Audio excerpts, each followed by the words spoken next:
we have a awesome review for you of the Walther PDP.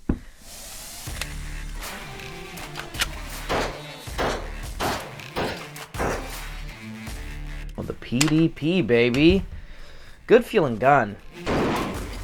I've actually buried 2 bullets in the same hole there.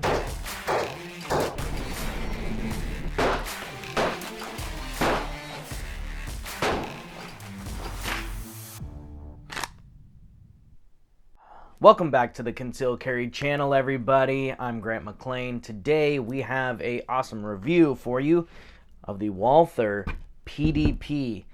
Brand new gun from Walther. Pretty awesome. We have the compact configuration here today, so we're going to share with you our thoughts, our findings on this gun. Before we jump into the review, I want to say thank you so much to our Patreon supporters. If you'd like to become a Patreon supporter and help support the channel, go to the description below, find our Patreon link at the top, and click there. It'll take you to our page, and you can support us in any way that you're comfortable with. We do have the Beyond the Black Shirt subscription, which is great for getting exclusive content beyond the black polo shirt, and that's going to be for things that are not concealed carry, say, related, like rifles and such. Going beyond the black shirt.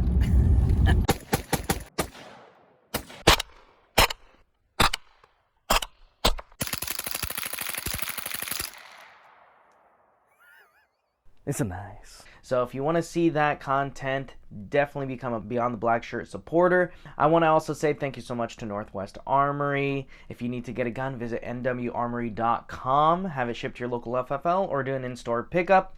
And X-Hunt Targets, they do the awesome targets you'll see here on the channel in just a few minutes. So if you do need to get some targets, go to xhunttargets.com. They are sweet. Without further ado, let's go ahead and jump into the unboxing portion of the Walther PDP. This is the box it's going to come in right there. Nice plastic hard case. I'm digging that. That'll save you some money. And what's neat about this box, you can see it kind of has those slide serrations, kind of mimics features on the gun. So you have that grip texture here, which is kind of like a 3-dimensional cube. And then you have the big serrations that you'll see on the slide. Let's go ahead and pop that open. Perfect. Ooh, nicely displayed in the case. So we'll start with the paperwork here underneath the foam. We have your manual, some more paperwork, as you can see there. Fantastic. Little instructional pamphlet on how to take off that optic plate. Good stuff. Set that aside. Of course, you get a lock in the box. Here, we'll just pop out the pistol now. So here's the PDP. This is a compact. We'll dive into some of the specs on here shortly. For the PDP, you're going to have a couple back straps. So you'll have a small, the medium's on the gun, and then you have the large with a little bit more beaver tail to it. You're going to have 2 15-round magazines, a little loader, and you'll also have a little Allen key and adjustment tool for your sights there. Let's go ahead and take a look at this gun. There we go, the PDP, baby. Good feeling gun. Really good feeling gun. I like that a lot. Actually, I like almost everything about the gun. Almost. All right, from the top here, Walther PDP, brand new gun for 2021. This is the compact variant of it. There is a compact, there is a kind of a carry size, which is going to be a compact slide with a full-size frame. And then you also have the full-size model, which has the longer barrel and slide with a compact frame and also with a full-size frame. So there's pretty much 4 different variations of this gun. And what we have here is a compact slide, compact frame. This is a metal on polymer gun. You have the 2 15-round mags, so you can carry it 15 plus 1 if you choose. It's chambered in 9mm. As of right now, it is only chambered in 9mm. The barrel on the compact model is going to be 4 inches, and then it does go out to a 5-inch barrel. The overall length on this gun is 7.5 inches. The height with the magazine is 5.4 inches. The width is 1.3 inches. So not a super wide gun that I'm seeing on the market or anything like that. Definitely not as small as some, but not as bulky as others. So I'm really digging that. And of course, Walther does a great job, even if it is a little wider than some. It is very ergonomic, just like you'll see with their PPQs. Probably one of the most ergonomic guns on the market, period. The weight is 1 pound, 5.4 ounces empty. So not a really heavy gun. I've had a couple of the range masters, when I took this out to the range, go ahead and shoot this gun and check it out. And they're like, wow, it is really light. And I said, yeah, it was. Surprised me when I first saw the gun too. I was like, it looks very similar to the Q4 steel frame as far as that goes. So I guess in my own head, I was expecting it to be heavier, and I was like, holy smokes, that thing is really light. MSRP on this is $649. However, I am seeing majority of them sell anywhere between $700 to $750, just because they are a very sought after gun, and being in that kind of $650 seems to be a very sweet price point, especially with all the features that you're getting on this gun from the factory. Let's talk about our experience at the range. Here we are. What we're doing here is a 3, 5, 7, and 10 yard kind of drill, and what we're looking to do here is 5 shots in 2 seconds. The 3 yard grouping is a 1.25, actually buried 2 bullets in the same hole there. Nice grouping on that. The 5 yards was a 4.1. I was kind of disappointed in this one, especially with those 2 that kind of, drifted off to the left and right there. Those 3 nice groups. So I definitely feel that I could tighten that up. The 7 yards, this one started to get a little bit bigger groups. Not too terribly disappointed because it's a 3.9 inch group, and you take a look here, that group is about the size of my fist at 7 yards. And then the 10 yards is a 4.6, and this group here was not too bad, but then I had that little drifter off to the left. Definitely feel like I could bring those groupings together better. I've definitely shot better than that with other duty style compact polymer guns, but I do think that this gun, it can get better with time. Of course, it can get better with time. We'll start with our kind of breakdown of the features and benefits that I found here, starting at the top and going down to the magazine here. We'll start off with the sights. Now, first thing I saw on this gun was an adjustable rear sight, and I thought that was pretty darn cool. And this is one of the reasons why I feel like these are selling very quickly and demanding a little bit more than MSRP is, because they have a lot of features. But keep in mind, $650 is not a very expensive gun, and that kind of threw up a red flag for me. It's like, wow, there's a ton of features, but why isn't the gun cost more money? Well, you take a look at the sights, they're polymer, they're plastic, they're not tritium, they don't glow, there's nothing really special about them.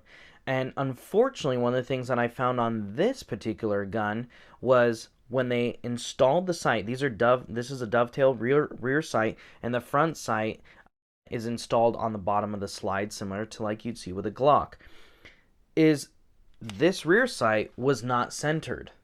Now, I didn't have the tool on me to push that rear sight, so I had to use the tools that I had to adjust it.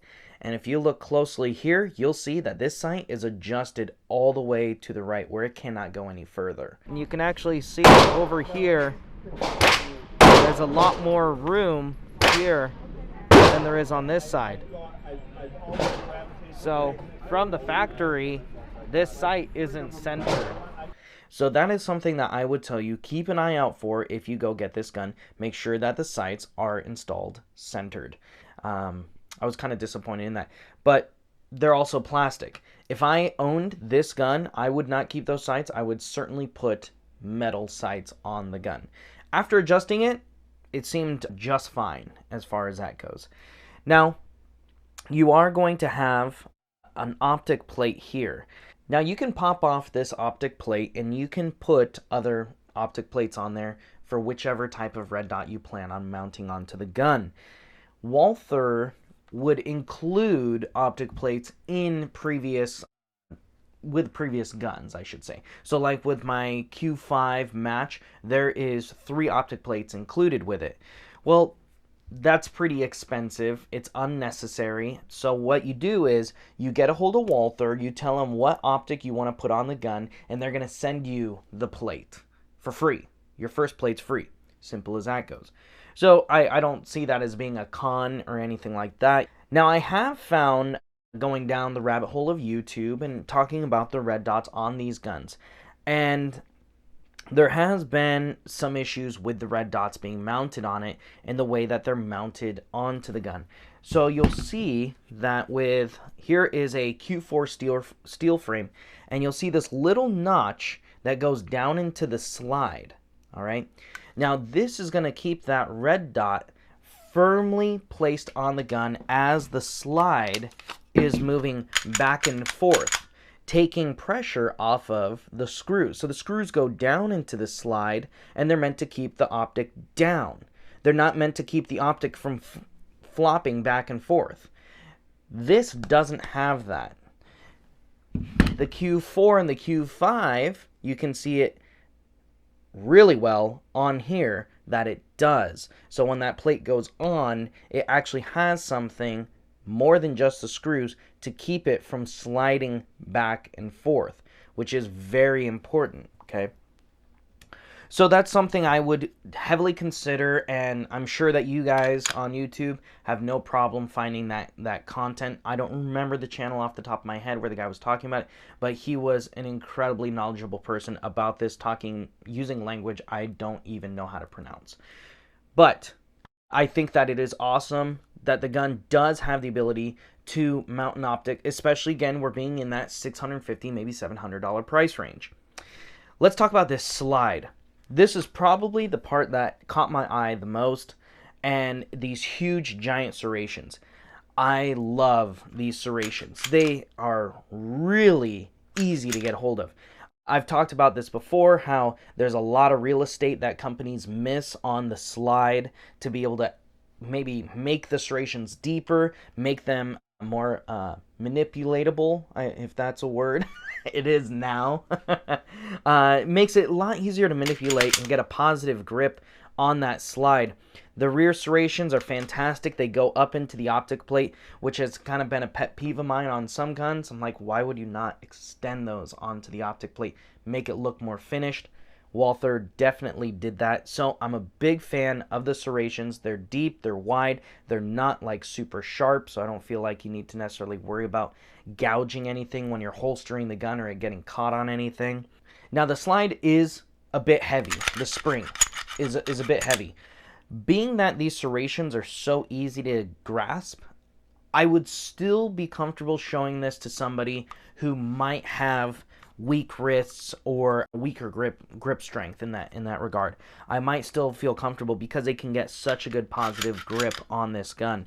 The spring on this is, like I said, a little heavy, so at the range, shooting 115, the gun was not very happy. It is a duty gun, so shooting 124, 147, I would say would be the most appropriate grain weight for this gun. The 115, it just wasn't very happy, and I did have a couple failures to lock back the slide on the last round. Empty.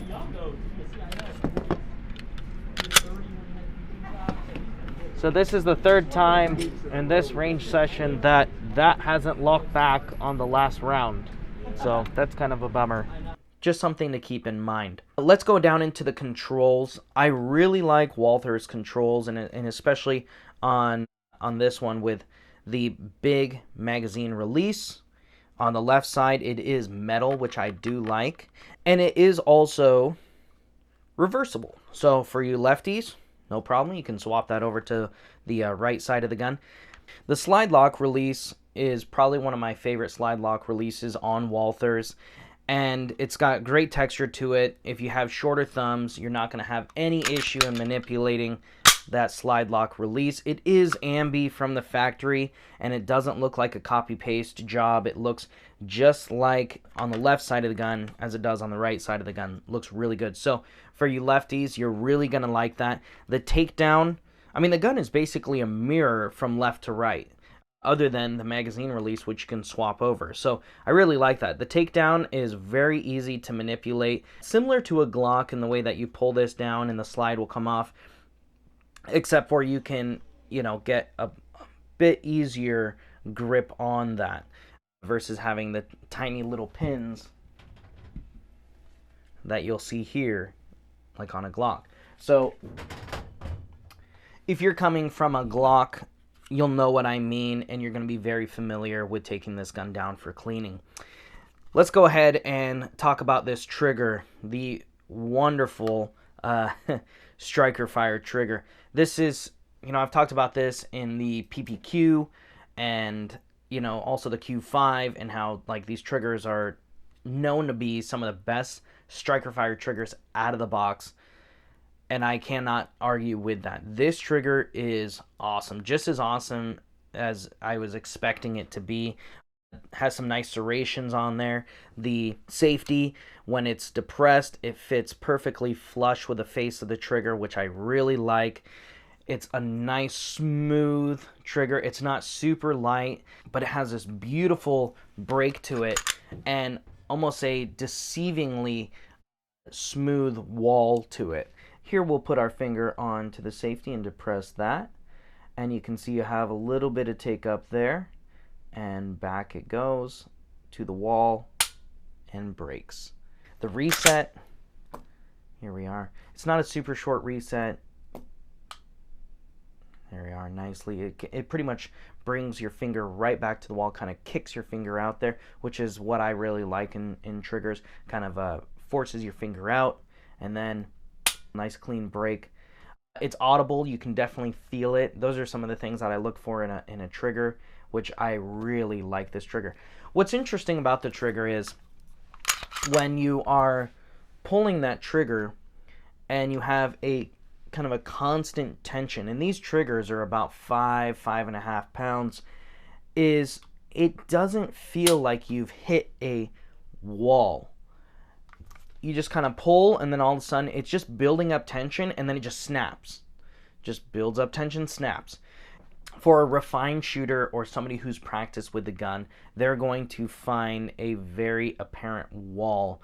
For someone who is getting into shooting or may not have as much experience, this is going to be a great trigger, because as you pull that trigger in, it's going to break almost unexpectedly, which is not a bad thing, because you shouldn't have your finger on the trigger unless you have the intent to pull that trigger.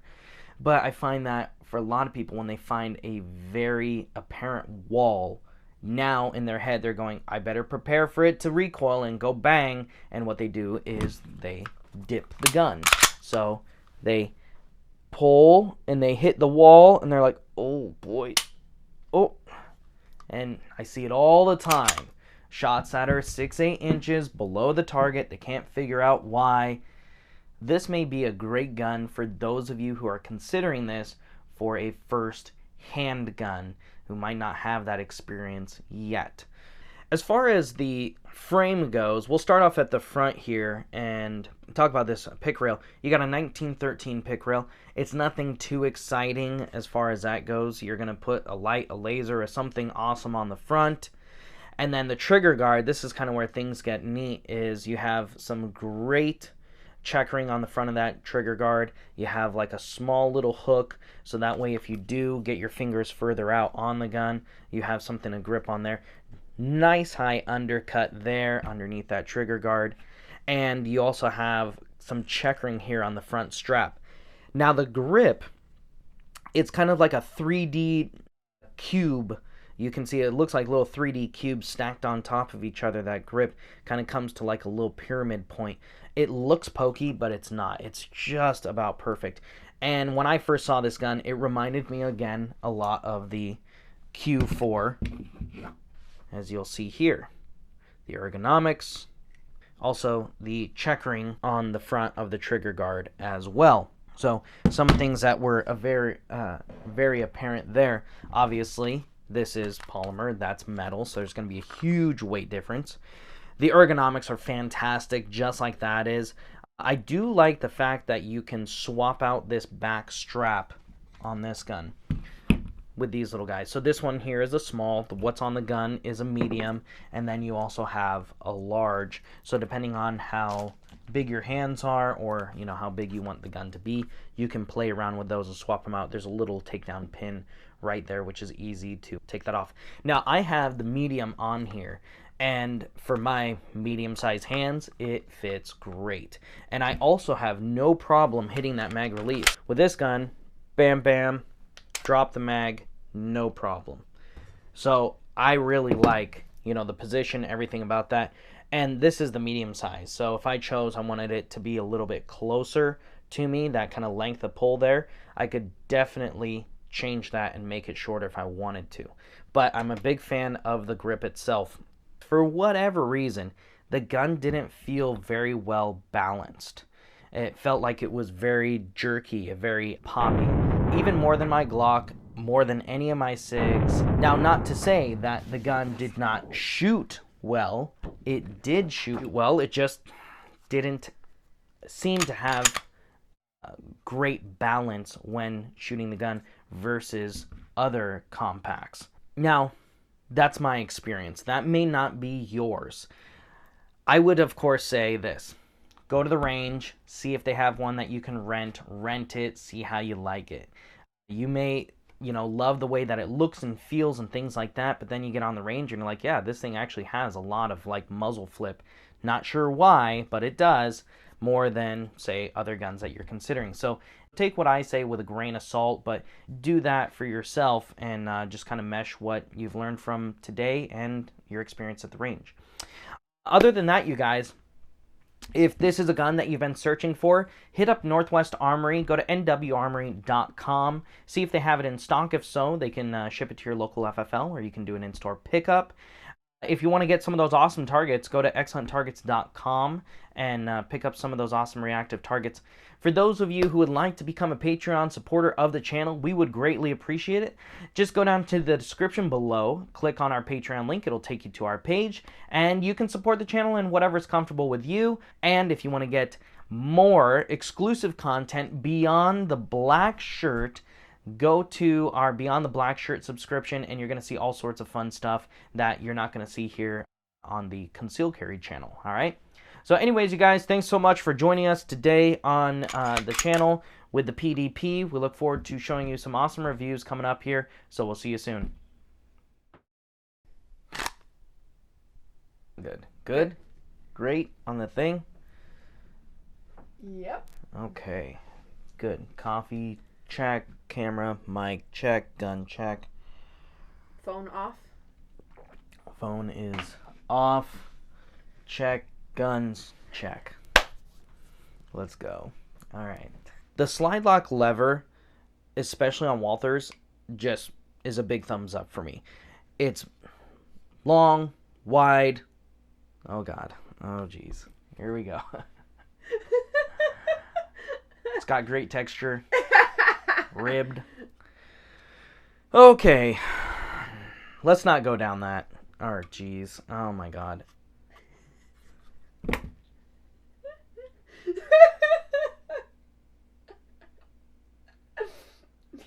There's no way. I just dug myself a hole. And take let's 5. let's skip around that. No, let's not. If it's long, wide, ribbed, we don't want to skip around it. I don't want to skip around it. All right. Anyways, it's definitely a reset that I can appreciate, because you'll see here it kind of pushes your thumb back out to the wall. Nice, audible. I like that a lot. Pushes your thumb back out to the Did wall. I say thumb? Uh-huh. I don't know my fingers.